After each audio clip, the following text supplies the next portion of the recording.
आधुनिक भारत है, दुश्मनों को घर में घुसकर मारता है। पलामू की धरती से गरजे पीएम मोदी। मेदिनीनगर पलामू। लोकसभा चुनाव के आलोक में 4 मई शनिवार को प्रधानमंत्री नरेंद्र मोदी पलामू पहुंचे, जहां उन्होंने चियांकी एयरपोर्ट मैदान में विशाल जनसभा को संबोधित करते हुए लगातार तीसरी जीत के लिए भाजपा प्रत्याशी श्री बीडी राम के पक्ष में लोगों से मतदान करने की अपील की। उन्होंने इंडिया महागठबंधन को अपने निशाने पर लेते हुए कहा कि आप लोगों ने कांग्रेस, जेएमएम सहित अन्य दलों को दिन में ही तारे दिखा दिए।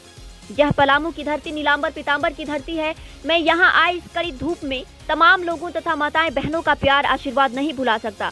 जनसभा के दौरान मंत्री अमर बाउरी, डॉल्टनगंज विधायक आलोक चौरसिया, छतरपुर विधायक पुष्पा देवी, पांकी विधायक शशि भूषण मेहता, विश्रामपुर विधायक रामचंद्र चंद्रवंशी, हुसैनाबाद विधायक कमलेश सिंह, भवनाथपुर विधायक भानु प्रताप शाही, मेदिनीनगर प्रथम महापौर अरुणा शंकर, भाजपा नेता विनोद सिंह, पलामू जिला अध्यक्ष अमित तिवारी, प्रदेश महामंत्री मनोज सिंह, डिप्टी मेयर मंगल सिंह, महिला मोर्चा प्रदेश प्रवक्ता लवली गुप्ता, प्रदेश उपाध्यक्ष रूपा सिंह तथा भाजपा के अन्य वरिष्ठ नेता व कार्यकर्ताओं सहित लाखों जनता रहे मौजूद।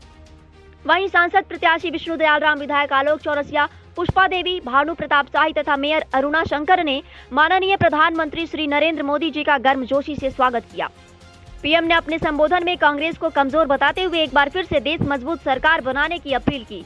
उन्होंने कहा कि आप जानते हैं कि आपकी एक वोट कितनी कीमती है। 2014 में आपके वोट ने ऐसा काम किया कि पूरी दुनिया भारत की लोकतांत्रिक ताकत को सलाम करने लग गई।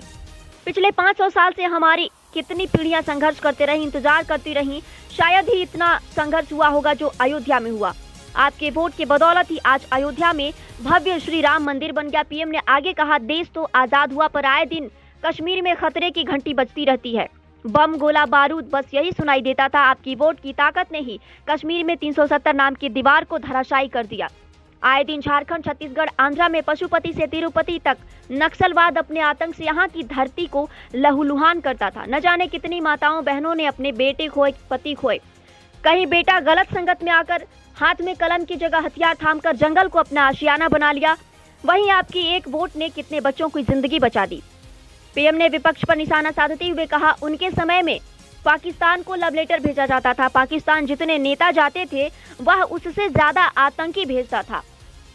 आपके वोट और आशीर्वाद मुझ में इतनी ताकत भरी कि मैंने प्रण लिया कि अब बहुत हो गया और मैं भारतीय का अपमान नहीं सहूंगा, निर्दोषों को नहीं मरने दूंगा। यह नया भारत है जो घर में घुसकर मारता है।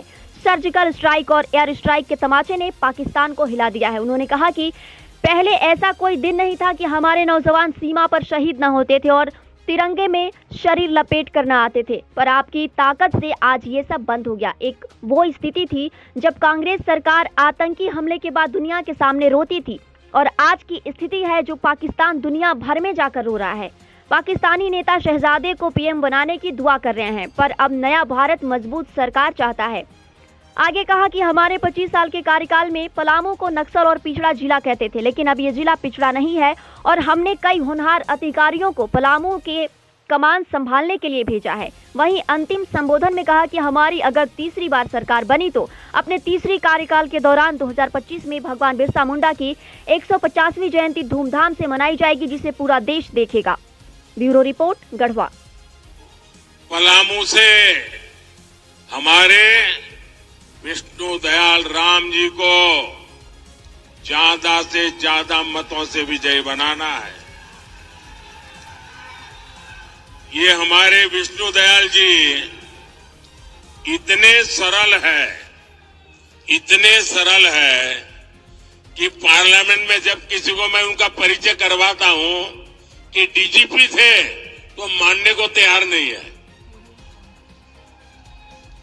एकदम सरल, जमीन पर रह करके सुख दुख के साथी ऐसे आपके उम्मीदवार हैं। देश को ऐसे लोगों की जरूरत है। 13 मई को आपको अपना बूथ जीतना है। जीतेंगे, पोलिंग बूथ जीतेंगे। मुझे चुनाव तो जीतना है, पोलिंग बूथ भी जीतना है।